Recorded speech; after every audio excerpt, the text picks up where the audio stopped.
بسم اللہ الرحمن الرحیم۔ ناظرین اکرام السلام علیکم۔ سب سے پہلے آپ سبھی مومنین کو ولادت امام حضرت علی رضا علیہ السلام مبارک ہو۔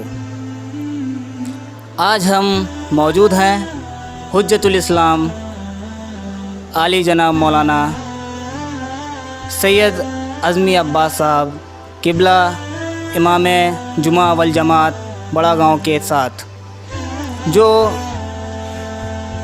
امام ہشتم علی ابن موسیٰ رضا علیہ السلام کی حالات زندگی پر روشنی ڈالیں گے۔ باللہ من الشیطان الرجیم، بسم اللہ الرحمن الرحیم، وبہ نستعین وہو خیر الناصرین، وصلی اللہ علی محمد وآلہ الطیبین الطاہرین۔ اما بعد، وقال امام علی ابن موسیٰ رضا علیہ السلام، کلمۃ لا الہ الا اللہ حسنی، فمن دخل حسنی امنا من عذابی، بشرطها وشروطها وانا من شروطها۔ سب سے پہلے آپ تمامی حضرات کے خدمت میں ضامن آہو سلطان خراسان امام رؤوف علی ابن موسیٰ رضا علیہ السلام کی ولادت بسعادت کی مبارکباد پیش کرتا ہوں۔ نہایت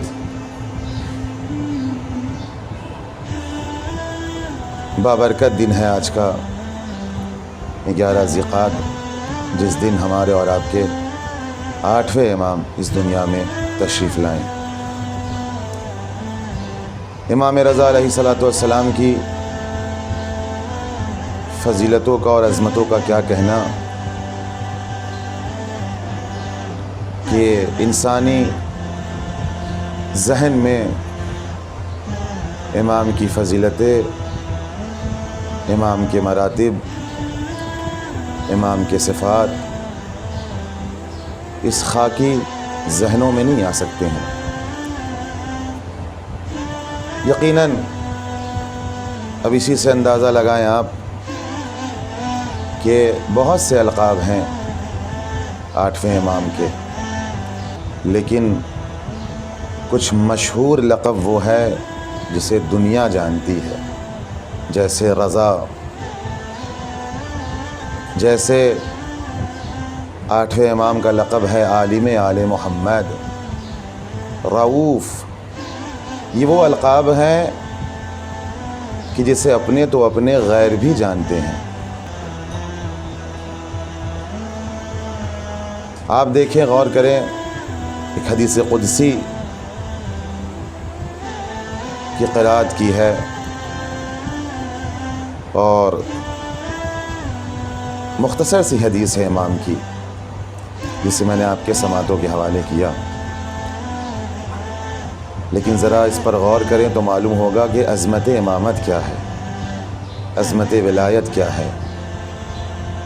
وہ پورا واقعہ آپ کے ذہنوں میں ہوگا، مجھے وہ واقعہ نہیں بیان کرنا ہے، لیکن اشارتاً، تاکہ جس مقصد تک لے جانا چاہتا ہوں وہاں تک آپ پہنچ جائیں۔ نشاپور جا رہے ہیں، پہنچنے والے ہیں، اور کئی ہزاروں کا مجمع ہے چاہنے والوں کا، اور ایسے ایسے لوگ ہیں جو حافظان حدیث نبوی ہیں، اور جب امام نشاپور پہنچے ہیں تو انہی افراد میں سے کچھ لوگ امام کے قریب آئیں اور امام کو سلام کیا، اور امام سے کہا کہ ہم سب کی خواہش یہ ہے کہ ایک بار آپ اپنی رخ انور کی زیارت کرا دیں اور کچھ بیان کریں، تاکہ ہم ہاتھوں میں قلم لے کر کھڑے ہیں، تاکہ اس آپ کے بیانات کو مکتوب کر سکیں۔ ورق پر لکھ سکیں، اسے محفوظ کر سکیں۔ امام نے اپنا چہرہ مبارک محفل کے باہر نکالا، لوگوں نے زیارت کی امام کی، اور زیارت کرنے کے بعد اس کے بعد سے امام نے ایک جملہ کا ایک حدیث نقل کی، جس حدیث کو سلسلۃ الذہب کہا جاتا ہے۔ سلسلہ کہتے ہیں انگلش میں چینز کو،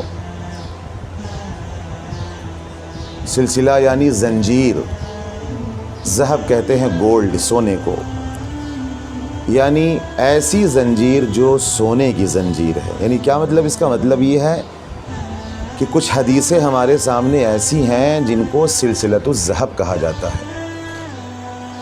یعنی امام نے نقل کی، امام سے ان کے والد نے نقل کی، ان کے والد نے ان کے والد سے نقل کی، اس طریقے سے یہ سلسلہ پہنچتا ہے پہلے امام تک۔ مثلاً 8ویں امام نے بیان کیا اس حدیث کو، تو امام ہشتم نے خود مستقیماً اس حدیث کو سنا ہے اپنے پدر بزرگوار سے۔ امام موسیٰ کاظم نے اپنے پدر بزرگوار سے سنا ہے، اور یہ سلسلہ پہنچتے مستقیماً پہنچا ہے مولا کائنات تک۔ مولا کائنات نے کس سے سنا؟ رسول خدا سے سنا۔ رسول خدا کے پاس کون لے کر آیا؟ جناب جبرائیل لے کر آیا۔ جناب جبرائیل نے نقل کیا ہے اس حدیث کو، اس جملے کو، کہاں سے؟ اللہ کے پاس سے۔ یعنی اللہ نے یہ پیغام جبرائیل کے ذریعے سے پیغمبر تک پہنچایا ہے، اسی لیے اس کو حدیث قدسی کہا جاتا ہے۔ اب آپ سوچئے کہ اتنا خوبصورت سلسلہ دنیا میں بہت کم دیکھنے کو ملے گا، حدیثوں میں بہت کم دیکھنے کو ملے گا۔ اور حدیث کیا ہے؟ جملہ کیا ہے؟ امام نے کیا بیان کیا؟ کلمۃ لا الہ الا اللہ حصنی، کلمہ لا الہ الا اللہ ایک قلعہ ہے، فمن دخلا، اور جو کوئی اس میں داخل ہو جائے، امنا من عذابی، وہ پروردگار کے عذاب سے محفوظ ہو جاتا ہے، وہ امن و امان پا لیتا ہے۔ لیکن تاریخ بتاتی ہے کہ یہ جملہ امام ہشتم نے بیان کیا، اور دوبارہ اپنا چہرہ محمل کے اندر لے آئے اور اپنی سواری کو آگے بڑھایا۔ اور تاریخ بتاتی ہے کہ یہ سواری کچھ دور آگے گئی تھی کہ پھر ایک مرتبہ امام نے سواری کو روکا، پھر اپنا رخ انور، اپنا چہرہ مبارک محمل سے باہر نکالا، اور ایک جملہ پھر کہا، بشرطہا و شروطہا وانا من شروطہا، مگر یہ امن و امان، یہ محافظت کہ اللہ کے عذاب سے انسان محفوظ ہو جائے، یہ ہر انسان کے لیے نہیں ہے۔ ہر انسان اس قلعے میں داخل نہیں ہو سکتا ہے، بلکہ وہی داخل ہوگا۔ اس کی شرط کیا ہے؟ کچھ شرطیں ہیں، جس میں سے ایک شرط میں ہوں، یعنی ایک شرط کا نام علی ابن موسیٰ الرضا ہے۔ جس نے علی ابن موسیٰ الرضا علیہ السلام کی امامت و ولایت کو ایکسیپٹ کیا، مانا قبول کیا، وہ انسان اس قلعے میں داخل ہو جائے گا، اور وہ اللہ کے عذاب سے محفوظ ہو جائے گا، امن و امان اس کے لیے ہے۔ لیکن میرے عزیزو، کیوں امام نے یہ حدیث بیان کی؟ آپ سوچیں ذرا، آپ تجزیہ کریں، تحلیل کریں تو معلوم ہوگا، کتابوں کا جائزہ لیں۔ امام نے اس لیے کہا کہ جو ہم تک پہنچ جائے گا، یعنی جس نے امامت و ولایت کو 8ویں کڑی تک پہنچا دیا، وہ 12ویں تک پہنچ کے رہے گا۔ آپ اٹھا کر دیکھیں، تاریخ گواہ ہے کہ جتنے فرقے ہمارے شیعوں میں بنے ہیں، وہ 8ویں امام سے پہلے بنے ہیں، چاہے وہ علوی فرقہ ہو، چاہے وہ مثلاً نصیری فرقہ ہو، چاہے وہ زیدیہ ہو، چاہے وہ اسماعیلیہ ہو، یہ جتنے فرقے ہیں سب امام 8ویں امام سے پہلے بنے ہیں۔ مثلا علوی فرقہ کس کو کہتے ہیں؟ جو امام اول تک محدود ہے، جی، جو کچھ اور آگے بڑھا، مثلا پہلے سے چوتھے تک پہنچا، کچھ وہ ہیں جنہوں نے چوتھے امام تک مانا ہے، تو ان کو زیدیہ کہا جاتا ہے، جی۔ کچھ اور آگے بڑھے تو معلوم ہوگا کہ کچھ بعض لوگوں نے چھٹے امام تک مانا ہے، بعض لوگوں نے 7ویں امام کو ایکسیپٹ کیا ہے، اور پھر یہاں سے رخ ان کا مڑ گیا ہے۔ لیکن جن لوگوں نے 8ویں امام تک اپنے آپ کو پہنچایا وہ لوگ 12ویں امام تک پہنچ کے رہے ہیں۔ اسی لیے امام کو عالم آل محمد بھی کہا جاتا ہے کہ امام نے اتنے مناظرے پیش کیے ہیں اپنے زندگی میں کہ چاہے وہ یہودی ہو، عیسائی ہو یا دیگر قوم و ملت سے تعلق رکھتا ہو، ہر ایک کو امام نے ایسا جواب دیا، اور صرف جواب نہیں دیا، ان کی زبان میں، یعنی جس زبان میں سوال آتا تھا امام اسی زبان میں جواب دیتے تھے۔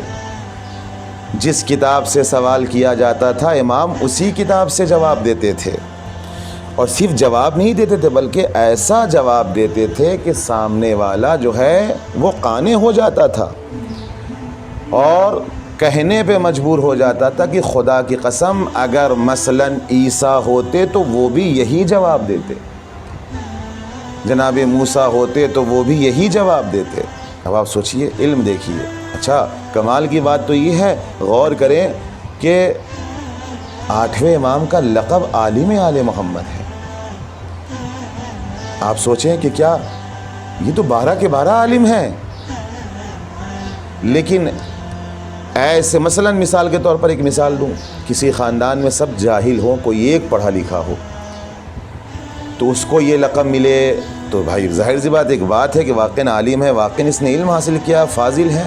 لیکن ذرا سوچئے کہ جس خاندان میں سب علم لدنی کے مالک ہوں اور ایسی صورتحال میں کسی ایک کو عالم کا لقب دیا جائے، عالم آل محمد، تو اس کی فضیلت کیا ہوگی، اس کا مرتبہ کیا ہوگا، اس کی شان کیا ہوگی؟ آپ سوچیں ذرا سے، آپ محسوس کریں کہ کیا شان ہوگی۔ عالم آل محمد امام کو کہا جاتا ہے، اور علم لدنی، جہاں سب کے پاس علم لدنی ہو۔ علم لدنی کا مطلب کیا ہے؟ علم غیب، علم امامت۔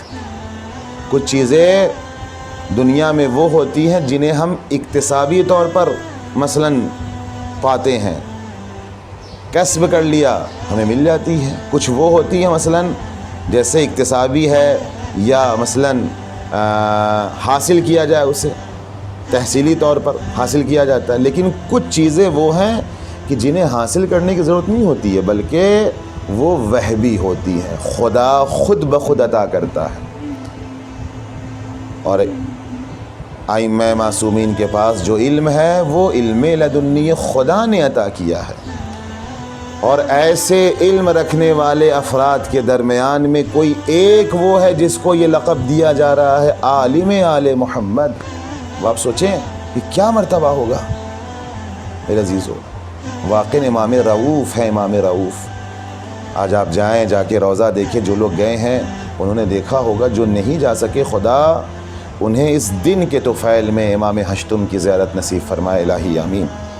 لیکن جا کر وہاں دیکھیں کہ واقعاً لگتا ہے کسی شہنشاہ کے دربار میں چلا آیا انسان، بلکہ شاید شہنشاہ کا دربار بھی اس کے سامنے پھیکا پڑ جائے۔